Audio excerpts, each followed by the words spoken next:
2 April 2026 ला आलेले आहे हनुमान जन्मोत्सव। अतिशय महत्वाचा दिवस हनुमान रायाची उपासना करण्यासाठी।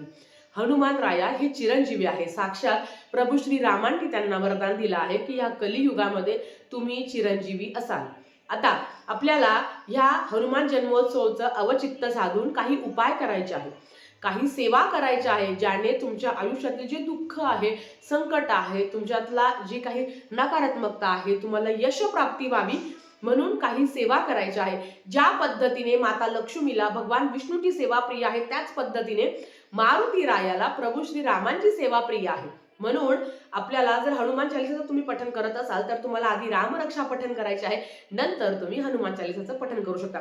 अतिशय प्रभावी 3 असे उपाय तुम्हाला करायचे आहे आणि प्रभावी सेवा तुम्हाला करायची आहे की जेणेकरून महाबली हनुमानांची कृपा आपल्यावर राहील आणि आपल्या आयुष्यातील जे काही अडचणी आहे, संकट आहे, कष्ट आहे ते नक्कीच कमी होण्यास मदत होईल। तर संपूर्ण व्हिडिओ बघण्यासाठी खाली दिलेल्या लिंकवर क्लिक करा, म्हणजे तुम्हाला सगळा व्हिडिओ बघता येईल। धन्यवाद। श्री स्वामी समर्थ।